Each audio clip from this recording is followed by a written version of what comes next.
क्या आपकी उंगलियां सिर्फ उंगलियां हैं या इनमें छिपा है पंच महाभूत का रहस्य? क्या आपने कभी सोचा है कि हमारे हाथ की हर उंगली अलग अलग क्यों होती है? क्यों अंगूठा सबसे शक्तिशाली है? क्यों बीच वाली उंगली सबसे लंबी है? क्यों छोटी उंगली सबसे छोटी होने के बावजूद हमारे हाथ का संतुलन बनाए रखती है? क्या यह सिर्फ शरीर की बनावट है या इसके पीछे हजारों साल पुराना कोई रहस्य छिपा है? भारत की योग और आयुर्वेद परंपरा में एक मान्यता मिलती है कि हमारे हाथ की पांचों उंगलियां पंच महाभूतों का प्रतीक मानी जाती हैं, यानी वही पांच तत्व जिनसे पूरे ब्रह्मांड और शरीर की रचना मानी गई है: अग्नि, वायु, आकाश, पृथ्वी और जल। अगर इन पांच तत्वों का संतुलन बना रहे तो शरीर और मन भी संतुलित रहता है, लेकिन जब इनमें असंतुलन आता है तो कई परंपराओं के अनुसार शरीर और मन पर उसका प्रभाव महसूस हो सकता है। आइए अब एक एक करके समझते हैं। सबसे पहले अंगूठा। आयुर्वेद में अंगूठे को अग्नि तत्व का प्रतीक माना जाता है। अग्नि सिर्फ आग नहीं है। अग्नि का अर्थ है ऊर्जा, पाचन शक्ति और परिवर्तन। जिस तरह आग कच्चे भोजन को पका देती है, वैसे ही शरीर की अग्नि भोजन को ऊर्जा में बदलती है। योग में कई मुद्राओं में अंगूठे का विशेष महत्व इसी कारण बताया जाता है। अब तर्जनी उंगली। इसे वायु तत्व का प्रतीक माना जाता है। वायु यानी गति।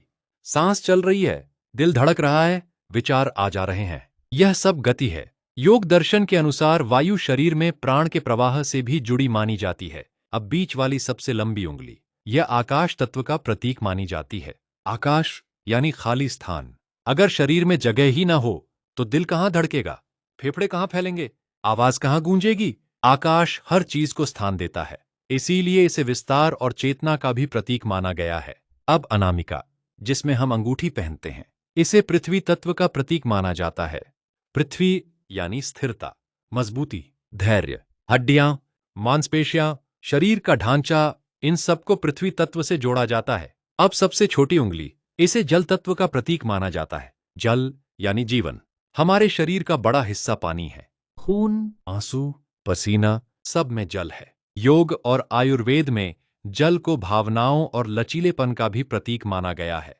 अब जरा अपने हाथ को देखिए, एक हाथ लेकिन पांच तत्व। यही कारण है कि योग में अलग अलग मुद्राएं बनाई जाती हैं। जब दो उंगलियां मिलती हैं तो माना जाता है कि दो तत्वों का प्रतीकात्मक संतुलन बनाया जा रहा है।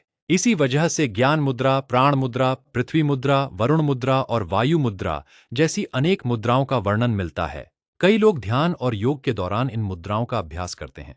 हालांकि आधुनिक विज्ञान ने यह स्थापित नहीं किया है कि इन मुद्राओं से सीधे रोगों का इलाज हो जाता है। इन्हें आध्यात्मिक और पारंपरिक अभ्यास के रूप में देखा जाता है, चिकित्सा के विकल्प के रूप में नहीं। लेकिन एक बात जरूर है, जब आप किसी मुद्रा में बैठते हैं, धीरे धीरे सांस लेते हैं, मन को शांत करते हैं, तो ध्यान और विश्राम का अनुभव बहुत से लोगों को होता है। यही कारण है कि योग आज पूरी दुनिया में लोकप्रिय है। अब अगली बार जब आप अपने हाथ को देखें तो सिर्फ पांच उंगलियां मत देखिए। एक परंपरा के अनुसार अंगूठा अग्नि, तर्जनी वायु, बीच वाली उंगली आकाश, अनामिका पृथ्वी, छोटी उंगली जल। इसे याद रखने का सबसे आसान तरीका है, अंगूठे में अग्नि, तर्जनी में वायु, बीच में आकाश, अनामिका में पृथ्वी और सबसे छोटी में जल। एक बार इसे समझ लिया तो जीवन भर नहीं भूलेंगे। और शायद तभी आपको एहसास होगा कि हमारे आर्षियों ने हाथ को केवल काम करने का साधन नहीं, बल्कि प्रकृति और मनुष्य के संबंध का एक प्रतीक भी माना। अगर आपको ऐसी प्राचीन भारतीय परंपराओं, योग, आयुर्वेद और वैदिक ज्ञान पर आधारित गहराई वाली जानकारी पसंद है, तो इस वीडियो को पूरा देखें और दूसरों तक भी पहुंचाएं। हो सकता है अगली बार हम किसी ऐसी परंपरा का रहस्य जानें जिसे आपने हमेशा देखा हो, लेकिन कभी समझा ना हो।